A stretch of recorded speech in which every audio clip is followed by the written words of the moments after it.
자, 이번에 제 15강으로서 히브리어 동사의 완료, 미완료 형태에서 7개 어간, 7개 어간의 용법, 사용법, 그러니까 7개 어간이 어떤 식으로 번역이 돼야 되는가, 여기에 대해서 살펴보겠습니다. 우리가 여태까지 이제 완료, 미완료의 7개 어간의 형태에 대해서 살펴봤습니다.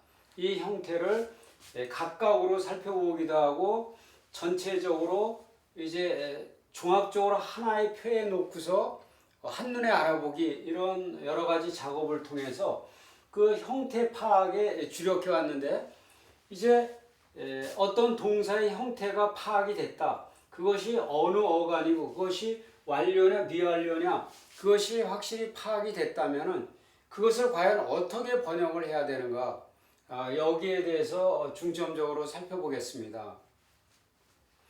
우리가 이 형태는 파악이 됐는데 해석이 안 된다. 그러면은 그거는 말이 안 되는 거죠. 그래서 무엇보다도 형태 파악이 됐으면은 그거를 정확히 해석하는 거, 이게 중요한 작업입니다. 그래서 제15강 그 용법, 어떻게 그것을 과연 번역을 해야 되는가, 이것은 상당히 중요한 강의라고 생각을 합니다. 자, 우리가 히브리어 동사를 처음 이제 배울 때 그 초기 단계에서 7개 어간을 이렇게 소개하면서 7개 어간이 개략적으로 어떤 뜻으로 쓰이고 있는가, 그것을 우리가 살펴본 바가 있습니다. 그래서 그걸 다시 한번 보면은 칼과 니팔은 단순 행위를 나타낸다. 피엘, 푸알, 히트파일은 강세 행위를 나타낸다. 히필과 호팔은 사역 행위를 나타낸다. 이렇게 배웠습니다. 그리고 니팔은 칼의 수동이다. 푸알은 피엘의 수동이다.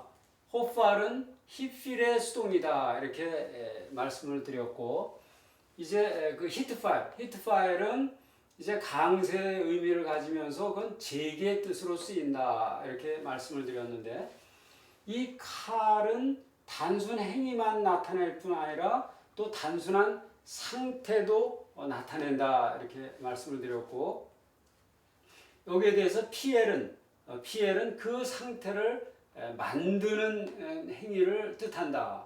그러니까 그는 거룩하다는 상태를 나타낸다면은 그는 누구누구를 거룩하게 만들었다.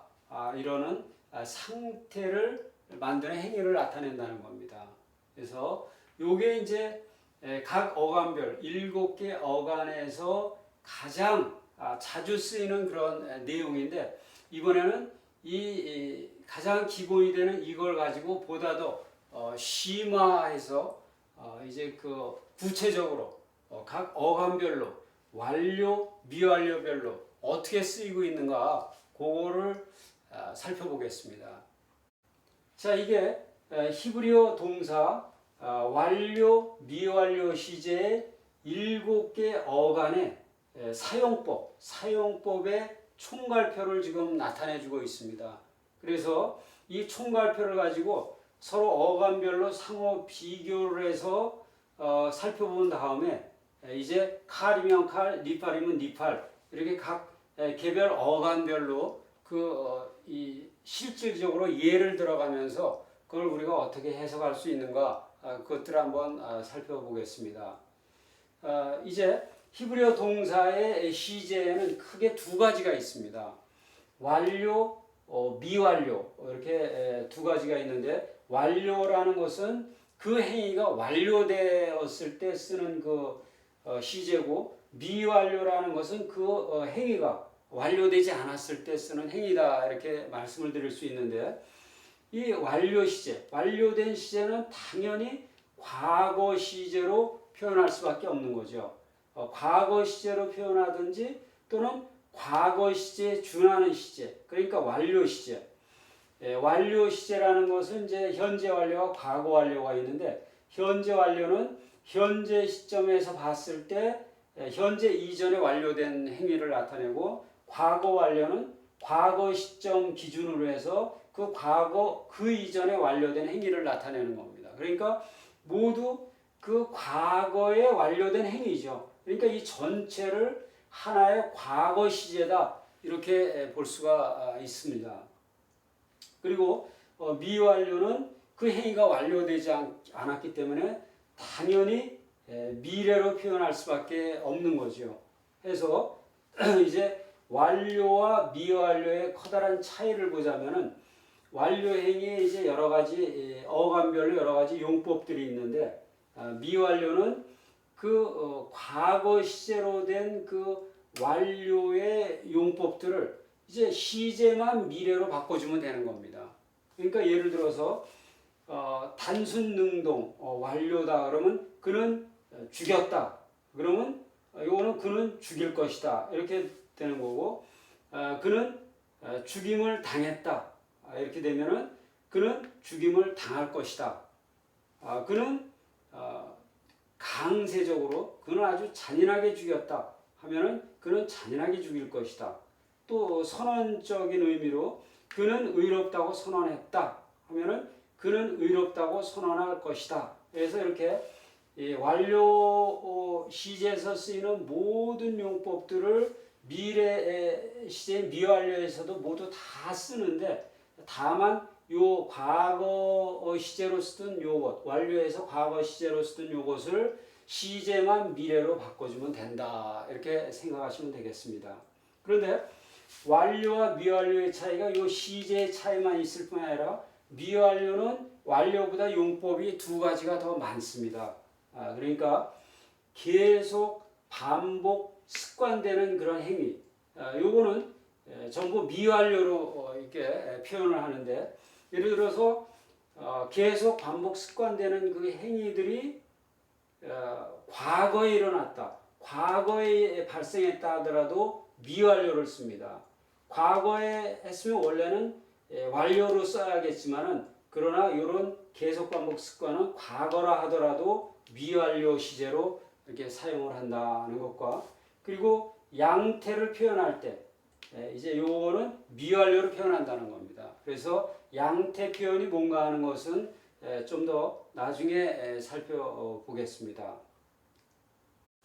자, 그럼 칼 완료를 보면은 단순 능동, 그는 죽였다.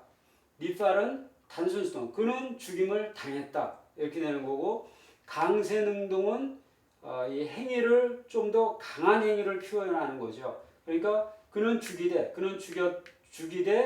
잔인하게 죽였다. 그는 여러 사람을 죽였다. 그는 살육했다. 이제 그런 뜻을 가지고 있는 거죠. 그리고 강세수동은 그는 살육을 당했다. 이런 의미의 차이들이 있는 겁니다. 그 다음에 이제 제기, 단순 행동인데 제기다. 그는 죽임을 당했다. 그는 자기 자신을 죽였다. 이렇게 되는 거죠. 제기. 그래서 자기 자신을 죽였다는 건 이제 자살했다는 얘기겠죠. 그리고 상호적. 그들은 서로서로에게 말을 하였다. 서로서로 대화를 나눴다. 이런 뜻으로서 이 세 개는 커다랗게 한 범주에 비슷한 개념으로 속하는 거죠. 그리고 히트 파일 같은 것은 이제 강세, PL4R 히트 파일이 강세적 의미인데 이 히트 파일은 제기적인 그런 뜻을 나타낸다. 해서 제기에는 직접 제기와 간접 제기가 있는데 직접 제기라는 것은 예를 들어서 칼이 이제 무엇을 들어올리다, 이 나사 하면은 무엇을 들어올리다 그런 뜻이면은 히트 파일 형태로 쓰면은 자기 자신을 제기, 자기 자신을 들어올렸다. 이렇게 직접 제기, 자기 자신을 직접 들어올렸다 하면은 자기 자신을 높였다. 이런 뜻이 되는 거죠. 이 간접적인 제기는 예를 들어서 PL이 누구누구를 하나님 앞에서 중보했다. 이런 뜻으로 쓰인다면 간접적인 자기 자신을 제기, 자기 자신을 위해서 중보했다. 이런 게 되는 거죠. 그러니까 직접 자기 자신을 들어올렸다. 이건 자기 자신을 위해서 이렇게 간접적으로 다 자기와 관련된 거죠. 이건 직접 자기 자신을 올리는 거고 이건 자기 자신을 위해서 올렸다. 중보했다. 이제 그런 뜻이 되는데 자기 자신을 위해서 중보했다. 그런 것은 기도했다 이제 그런 뜻이 되는 거죠. 그 다음에 이 상호적인 뜻으로도 쓰이는데 그들은 서로를 쳐다보았다. 그런 뜻이 되는데 이것은 이제 예를 들어서 서로에게 말했다. 서로를 바라보았다. 거의 비슷한 뜻이죠. 그러니까 딥파일과 히트파일은 굉장히 그 의미가 지금 중복이 되고 있습니다. 그러니까 딥파일도 제기의 뜻으로 상호적인 뜻으로, 히트파일도 제기의 뜻으로 상호적으로 해서 굉장히 겹치는 부분이 많다는 것을 우리가 알 수가 있는 거죠. 그리고 히필은 이제 사역, 뭐뭐를 시키는, 누구누구로 하여금 뭐뭐를 시키는 거죠. 그래서 외적인 사역, 내적 사역. 외적 사역이라는 건 이제 자기 자신 말고 다른 사람에게 시키는 거. 내적은 스스로에게 뭐뭐 하도록 하는 거. 그런 뜻을 나타내는 거죠. 그러니까 외적, 누구누구를 시키다. 그러니까 예를 들어서 여기 말라크 하면은 그는 다스렸다 하면은 여기는 그는 누구누구로 하여금 다스리도록 하였다 해서 그 뜻을 정확히 해보면은 그는 누구누구를 왕위에 앉혔다. 그런 뜻이 되는 거죠. 누구누구로 하여금 다스리게 하였다. 누구누구를 왕위에 앉혔다. 이렇게 되는 거고 수동은 왕위에 앉힘을 당했다. 왕위에 앉히게 되었다. 이렇게 그런 뜻이 되는 거고 내적인 그런 사역이라는 것은 자기 자신으로 하여금 어디에 다가가게 하다. 이런 것처럼 자기 자신을 다가가게 한다는 건 스스로 다가갔다. 이제 그런 뜻이 되는 거죠. 그러니까 예를 들어서 칼이 누가 가까이 있다 그런 뜻이라면은 여기는 자기 자신을 가까이 있게 했다 해서 다가갔다 이제 그런 뜻으로 쓰이는 거죠. 그래서 이 윗부분, 요 윗부분, 요것들이 이제 가장 많이 쓰이는 그런 의미들이죠. 그리고 피엘과 히필은 선언적인 의미로도 쓰이고 또 명사에서 유래한 동사가 많다 이런 점이 굉장히 흡사합니다. 그러니까 선언적인 의미로 쓰였다 하는 건 뭐냐면은 그는 누구누구를 의롭다고 선언했다. 이것도 누구누구를 의롭다고 선언했다. 누구누구를 죄 있다고 선언하다. 마찬가지로 이런 이 중복적인 그런 의미가 있습니다. 그리고 요거는 이제 명사에서 유래한 게 많다. 그러니까 다바르 하면 말씀인데 디베르 하면 말하다 라는 것처럼 이 디베르라는 동사가 명사에서 디베르라는 피엘 형태가 명사에서 나왔다. 그리고 여기도 마찬가지로 귀, 듣는 귀라는 명사에서 히필로 쓰인 동사, 귀를 기울이다 그런 동사가 유래했다는 거죠. 그리고 이 닛팔이 가끔 이렇게 칼의 의미로도 쓰인다. 이 형태는 닛팔이지만은 의미는 칼의 의미로 쓰일 때가 있다. 그런데 이런 PL도 형태는 PL이지만 의미는 칼의 의미라는 건 바로 단순 능동이라는 거죠. 단순 능동의 의미로 쓰이기도 한다. 히트파일이나 히필이나 모두 전부 이렇게 칼의 의미로 쓰이기도 한다. 이렇게 되어 있는데 이런 경우는 대부분 칼로는 이 성경에서 쓰이지 않는 경우가 대부분입니다. 칼의 형태가 성경에서 쓰이지 않고 그냥 니팔의 형태만 있는 경우 그럴 때는 이제 칼의 의미로 쓰이기도 한다.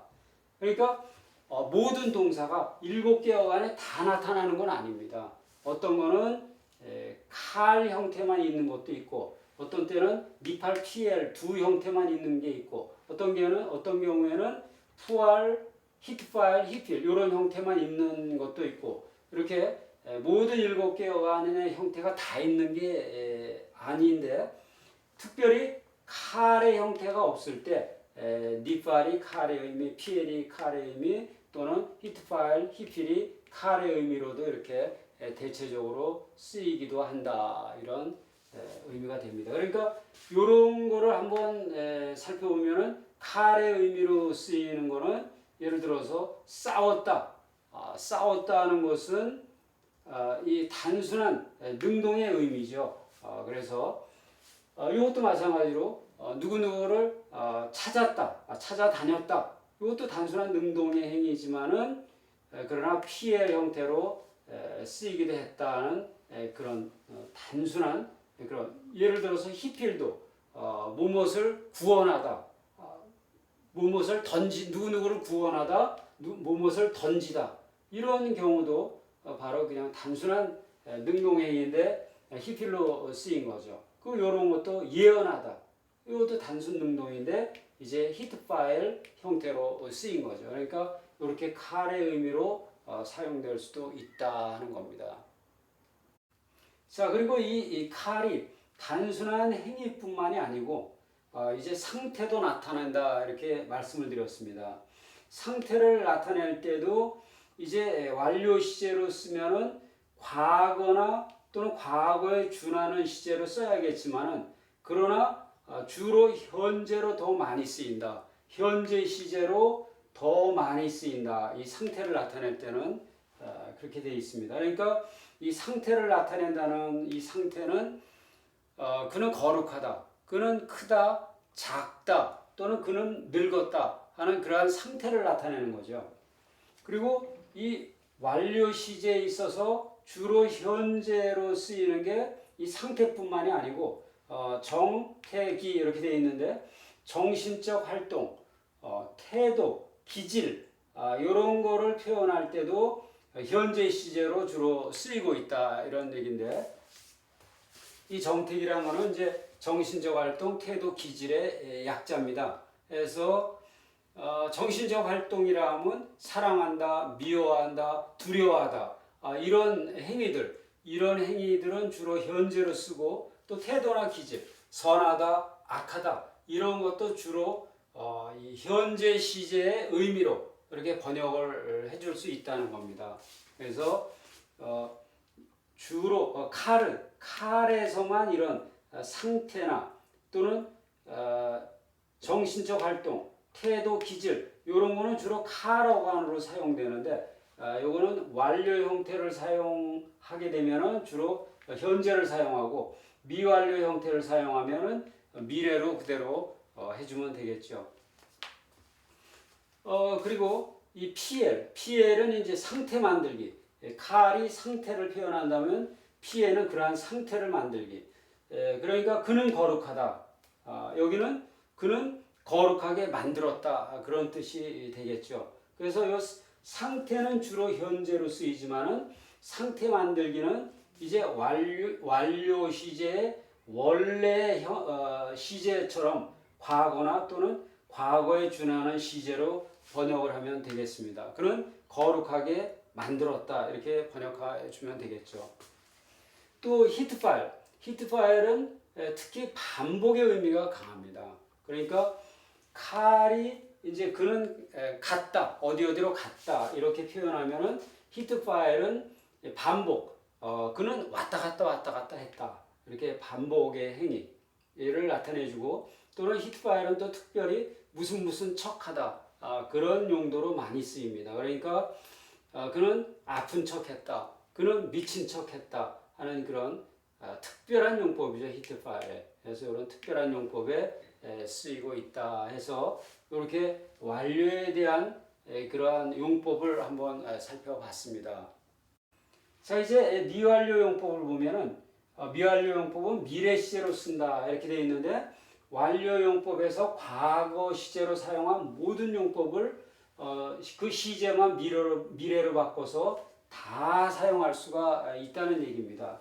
그러니까 예를 들어서 단순 능동에서 그는 죽였다, 그는 죽일 것이다 이렇게 쓰면 되고 그는 죽임을 당했다, 그는 죽임을 당할 것이다 이렇게 되는 거고 그는 스스로 죽였다, 그는 스스로 죽일 것이다 이렇게 시제만 모든 것을 바꿔주면 된다는 겁니다.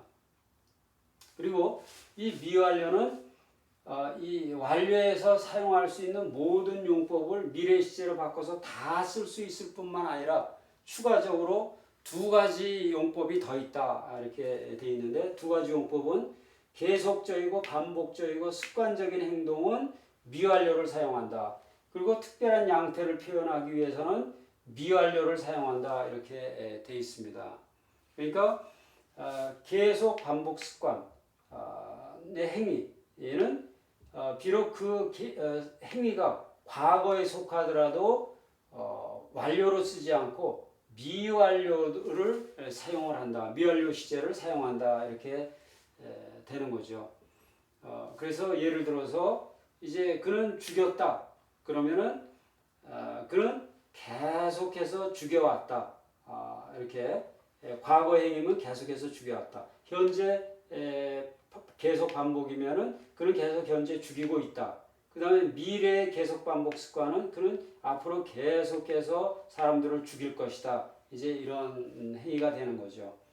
그리고 PL의 계속 반복 습관 이렇게 되면 어떻게 됩니까? 그러니까 계속 반복 습관과 요 PL이 가지고 있는 특별한 강세의 의미가 같이 두 개가 플러스가 되는 거죠. 그러니까 여기서 이제 강세적으로 완료해서는 그는 아주 잔인하게 죽였다. 그러면 여기서는 계속적으로 그는 계속적으로 잔인하게 죽일 것이다. 이제 이런 뜻이 되는 거죠. 그리고 여기서는 그는 왕위에 앉혔다 하면은 그는 계속해서 사람들을 왕위에 앉힐 것이다. 이런 두 가지 개념, 요쪽에서 오는 개념과 요쪽에서 오는 개념이 같이 합해지면은 그 뜻이 되겠습니다. 그리고 이제 양태 표현에 대해서 한번 살펴보겠습니다. 자, 이제 미완료의 양태 표현에 대해서 살펴보겠습니다. 그래서 미완료의 양태 표현할 때 이 양태란 말은 modality라는 그런 단어인데, 요거는 이제 mood라는 거에서 나왔는데, mood는 문법에서 법이라는 단어로 이렇게 표현이 됩니다. 그래서 우리가 영어 문법을 공부할 때 영어 문법에는 세 가지 법이 있다 이렇게 배웠죠. 그래서 직설법, 명령법, 가정법 세 가지 법이 있다 이렇게 배웠는데, 히브리어에는 이 가정법이라는 게 없습니다. 직설법과 명령법은 있지만은 이 가정법이라는 건 없는데, 영어에서의 가정법을 갖다가 히브리어에서는 미완료라는 시제로 이제 표현을 하게 됩니다. 그래서 히브리어에서의 미완료는 가정법도 표현하고 있을 뿐 아니라 명령법의 일부도 이 미완료가 표현하고 있습니다. 그러니까 히브리어에는 물론 명령법이라는 게 있습니다. 그래서 히브리어의 명령법은 2인칭에 대한 명령, 2인칭에 대한 명령은 명령법이라고 히브리어에도 따로 있죠. 그러나 1인칭과 3인칭에 대한 명령, 1인칭과 3인칭에 대한 명령은 미완료라는 그런 시제로 대체해서 표현을 하고 있습니다. 그러니까 미완료라는 개념이 굉장히 광범위한 거죠. 가정법적인 개념도 표현을 하고 명령법 중에서 1인칭과 3인칭에 대한 개념도 미완료가 대신해서 표현을 한다는 겁니다. 그래서 화자의 의지를 나타낼 때, 그러니까 이제 이게 명령법 중에 일부라는 거죠. 그래서 1인칭과 3인칭에 대한 명령, 2인칭은 제외하고 2인칭은 이제 명령법이라고 따로 있으니까 1인칭과 3인칭에 대한 명령을 할 때 1, 3인칭에 대한 명령법으로 이제 미완료를 사용한다. 그리고 말하는 사람의 소원과 소망, 경고, 심판, 허가 이런 뜻을 나타내는 가정법적인 의미로 이제 미완료를 사용하고, 또 조건을 나타내는 단어, if, 만일, 아마도 이런 조건을 나타내는 그런 단어들과 함께 그런 가정법적인 그런 의미를 이 미완료가 표현을 한다 이렇게 되어 있습니다. 기타의 미완료는 이제 목적을 표현하기도 하죠. 그러니까 in order that 영어에 뭐뭐하기 위하여, lest should 뭐뭐하지 않기 위하여, 하기 위하여 하지 않기 위하여라는 이러한 목적들도 미완료와 표현할 뿐 아니라 의문 대명사 또는 의문 부사가 들어있는 누가 무엇을 왜 어떻게 하는 그러한 문장에 자주 이 미완료가 사용이 된다 하는 그런 것을 우리가 전반적으로 한번 이렇게 살펴봤습니다. 자, 이제 이 양태 표현도 각 어간별로 이제 양태를 표현할 수가 있는데 각 어간별로 양태를 표현할 때 그 각 어간의 독특한 이 특성이 같이 양태에 묻어난다는 거죠. 그래서 이 PL의 양태 표현이다 그러면은 PL 양태의 특성과 함께 PL의 기본 특성이 같이 믹스가 돼서 나타내는 거죠. 믹스가 돼서 나타나는데 예를 들어서 이 카라면은 단순 능동행위죠. 그래서 나는 누구누구를 죽였다 이런 단순 행위를 이제 양태로 소원과 소망의 양태를 표현하고자 할 때는 나는 단순히 누구를 죽이고 싶다는 단순 행위의 양태를 표현하지만은 그러나 PL에서 양태를 표현한다. 그러면은 우선 이 완료는 나는 누구를 아주 박살냈다 하는 그런 강세의 뜻이 들어있는데 그거를 소원과 소망의 양태를 표현한다면은 나는 누구를 아주 박살을 내고 싶다 하는 그런 강세의 뜻이 가미된 그런 소원과 소망의 양태가 된다는 거죠. 그래서 모든 이 7개 어간에서 그 어간의 특성이 양태에도 그대로 묻어나는 것을 우리가 확인할 수가 있습니다.